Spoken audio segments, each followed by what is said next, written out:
también a todos y a todas.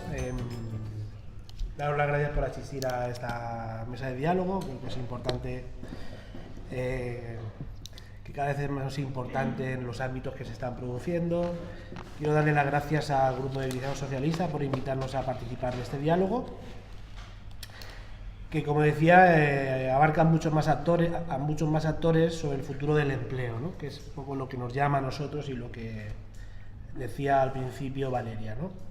La importancia que va a tener el empleo con la robotización, y que yo creo que es importante tenerlo en cuenta porque ya se está produciendo, como nuestro Pablo ha estado también insistiendo en esa idea, yo la comparto, pero que al mismo tiempo la importancia de los cambios que se van a producir, que ya se producen, afectan al empleo, a los modelos de negocio, afectan a la organización del trabajo, y ahí el sindicalismo tiene mucho que decir, afecta a las relaciones laborales, afecta a los trabajadores, a las trabajadoras, a sus familias, afecta a la política, a nuestra manera de ser y de comportarnos y de relacionarnos, afecta a nuestra manera de consumir y de actuar. Todas estas están estrechamente ligadas. Por lo tanto, yo me sumo a la visión que ha hecho Pablo de que la robotización es parte de un proceso mucho más abierto y con muchas más incidencias en otros campos, que se le llama Industria 4.0, que es nueva revolución industrial, la cuarta, la economía de la digitalización, de la que yo voy a hablar, que abarca robótica, nanotecnología, impresión 3D, la explosión de la tecnología, la tecnología portátil, etcétera, etcétera. Voy a intentar ceñirme a los 15 minutos, creo que lo voy a conseguir, porque de alguna manera también vosotros y vosotras tenéis que participar en el diálogo, que considero que es muy importante, ¿no? Yo voy a centrarme en dos ideas, porque parte de lo que ha comentado Pablo yo la comparto. En todo caso, añadiré algunos elementos más a modo de enriquecer esta realidad que nos ocupa, que ya está aquí, que es muy próxima a nosotros y que en muchos de los casos incluso está asociada a nuestros teléfonos. Las dos ideas fuerzas que yo voy a plantear es, por un lado, la necesidad de mantener la importancia de la dignidad del trabajo y del trabajo digno para todos, que conlleva una lucha por el trabajo decente. Y esa es una lucha que no se puede perder, y luego intentaré en el razonamiento el porqué, desde el punto de vista de la organización que represento, desde el punto de vista de las organizaciones de acción católica especializada y de la OA en este caso en concreto, ¿no? Y la segunda idea fuerza es, que también ha comentado Pablo y que coincidimos, es establecer un marco de diálogo más global donde participen actores y protagonistas de lo que está pasando o en torno a lo que está pasando, y que de alguna manera nos haga establecer un nuevo contacto social. Y explicaré los porquéses a lo largo de la intervención. Eso sí, ya os animo a participar cuando termine estos 15 minutos de intervención, y a la cual le pido a Valeria que me ajuste en la medida de las posibilidades. Bien, la primera nota que yo quería situar es el marco el escenario económico en el que nos movemos. Gran parte ya lo ha dicho Pablo, yo voy a poner 4 detalles, 4 ejemplos de este nuevo paradigma tecnocrático, diría yo, que es como lo señala también el Papa Francisco en su encíclica Laudato Si. El primer ejemplo, la primera empresa de transportes del mundo, que es de taxis y lleva personas, no tiene taxis. Todo lo hace a través de un modelo de negocio digitalizado, que no quiere decir que tenga un robot por la sala, que es una cosa distinta una cosa de la otra, intermedia entre el productor y el cliente.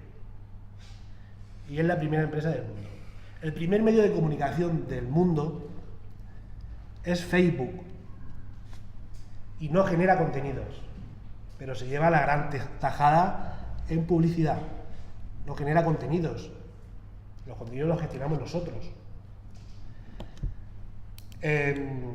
Ellos gestionan nuestros datos, que es una de las realidades que ha puesto como característica de la industria 4.0, la gestión de datos. Gestionan nuestras emociones, gestionan nuestros intereses y los vende a anunciantes. Y esto es un modelo de negocio que no existía hasta hace bien poco.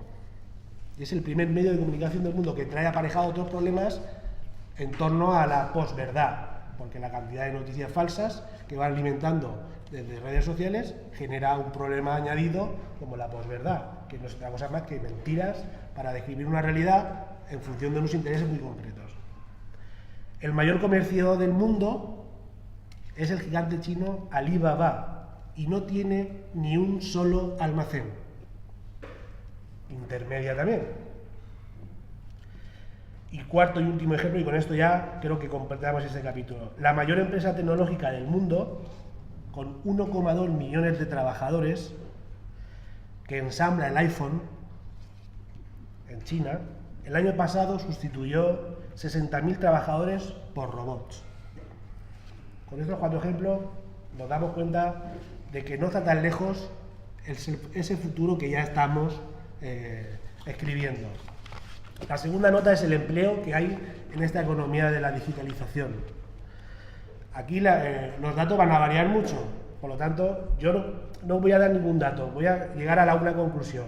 El impacto de la economía de la digitalización, según fuentes como el Foro Económico de Davos, es negativo en términos de creación de empleo. Se va a destruir más empleo que el que se va a crear. Para la situación de este país, me quedo con lo que ha dicho el amigo Pablo, que va a tener una influencia en la destrucción de empleo. Vale, pues si a esa destrucción de empleo se le une el paro estructural que tiene este país, nos encontramos con una situación cuanto menos preocupante desde el punto de vista humano, desde el punto de vista de que mucha gente va a quedar excluida y descartada de nuevos procesos. Por la razón que ha dicho Pablo, que yo comparto. La nueva economía de la digitalización va a requerir un nivel de cualificación muy alto para un menor número de trabajadores y un nivel de cualificación muy bajo para un mayor número de trabajadores. Y esto es importante para luego ir a la lógica de por qué necesitamos trabajo digno. De momento ya estamos viendo que el trabajo que tenemos merecería otro tipo de adjetivo, ¿no? Pero digno para muchísima gente que ni siquiera es capaz de tenerlo, no creo que sea así, ¿no? Bien, en este sentido, vamos a una nueva era, como decía Pablo, donde se externaliza más el riesgo, un poco más el riesgo, que esto es parte de las políticas neoliberales, y se traslada a los trabajadores y a las trabajadoras, no solo su condición de trabajador, sino su condición de falso empresario.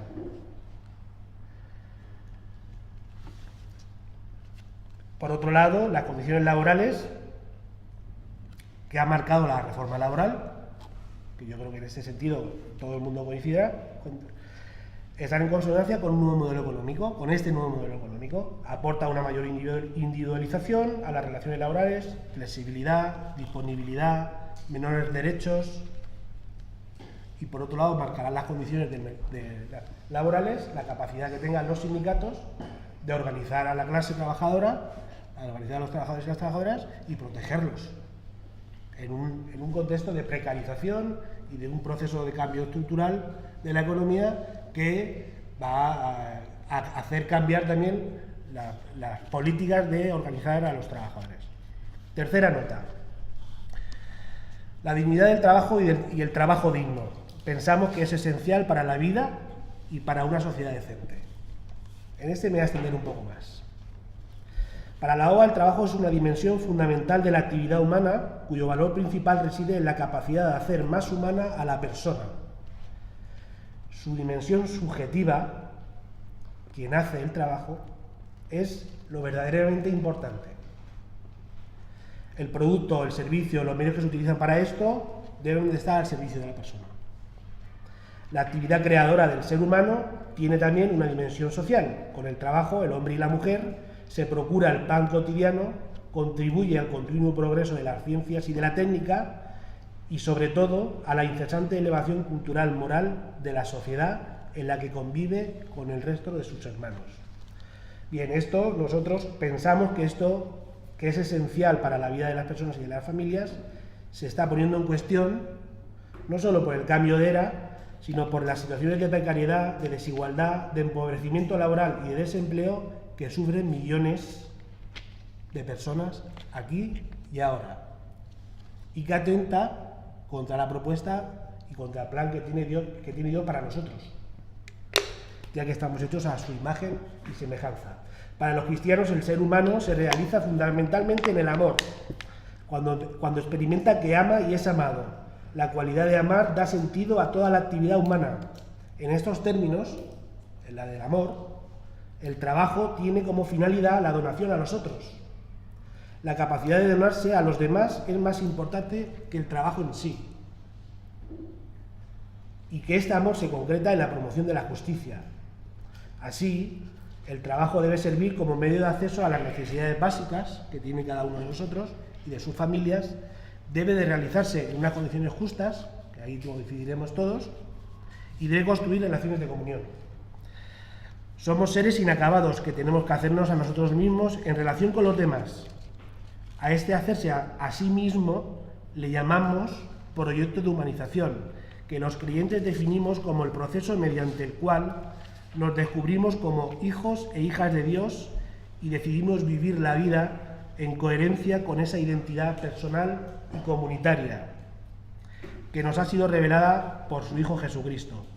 El concepto proyecto de humanización es compartido por muchas personas que no son creyentes, pero que están empeñadas en la lucha justa y noble por crear una humanidad nueva que contribuya a dar respuestas al misterio del ser humano, al sentido de la existencia, a la salvaguarda de la libertad y de la dignidad de las personas. El trabajo, por tanto, actúa como un gran modelador y configurador del ser persona, de ese proyecto de humanización que decía antes. Y el criterio que debe cumplir el trabajo es que permita al hombre y a la mujer, como individuos y como miembros de una sociedad, cultivar y realizar íntegramente su plena vocación. Esa es la principal aspiración de mucha gente. La principal aspiración de mucha gente es tener un trabajo decente. No podemos prescindir, por tanto, de un trabajo digno para todos. Y esta es una de las primeras premisas que queremos meter en este diálogo. No se trata de que con las máquinas vivamos mejor a costa de que haya gente que no pueda trabajar. No quiere decir que esto sea volver a las cavernas tampoco, ¿eh? Ese es el gran problema, que no es de ahora tampoco, pero que se va a agudizar.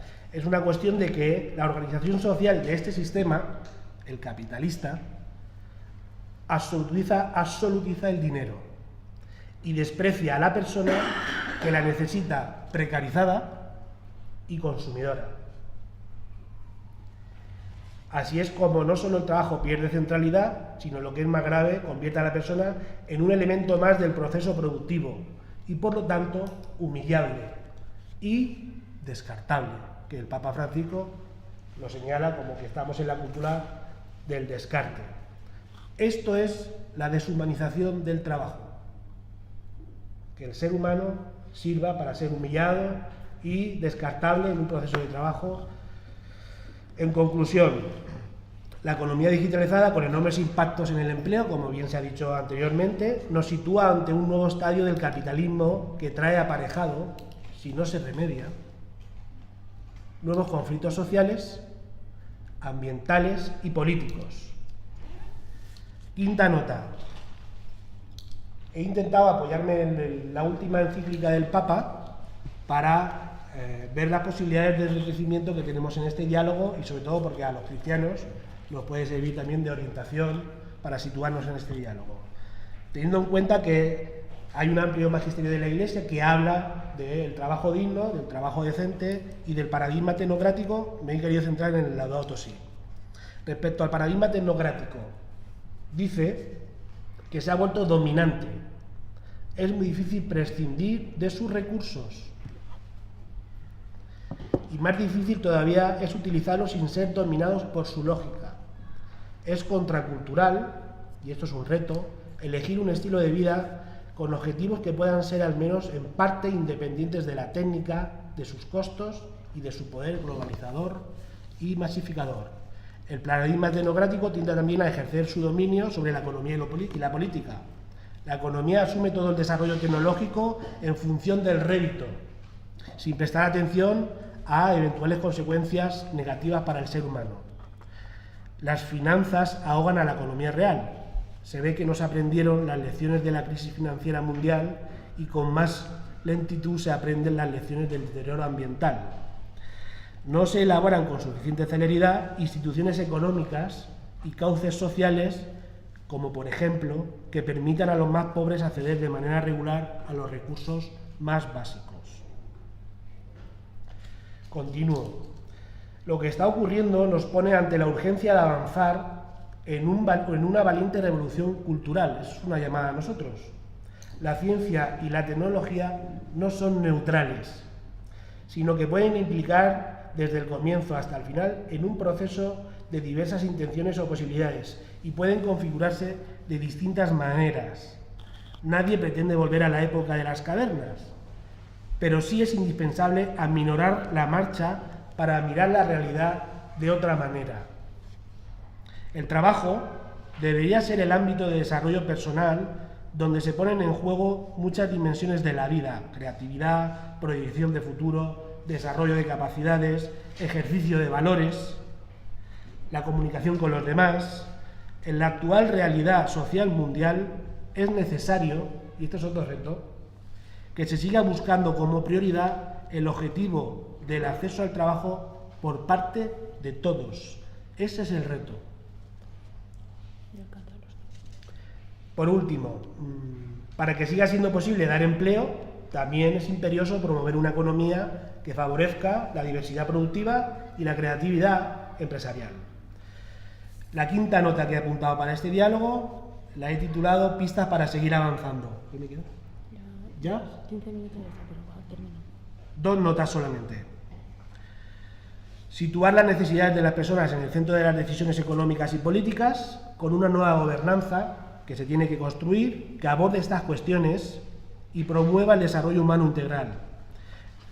Necesitamos un diálogo permanente en todas las esferas públicas y privadas que puedan aportar a este nuevo paradigma y que den respuesta a las cuestiones éticas que se plantean en la perspectiva de una economía digital al servicio del bien común.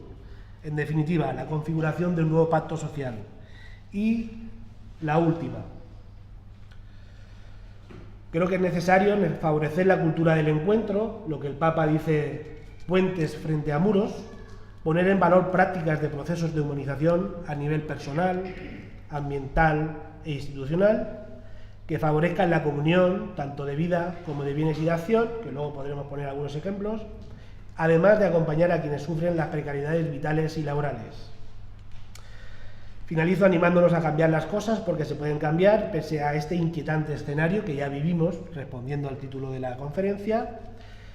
Y me gustaría señalar una cita de Tomás Malagón, conciliario de la OA y formador de militantes, que decía: toma la realidad que te rodea, esfuérzate por idealizarla y embellécela hasta donde ella y tú podéis llegar. Esa es la poesía que el Papa Francisco nos emplaza a realizar con nuestras acciones, por pequeñas e inacabadas que sean. Gracias.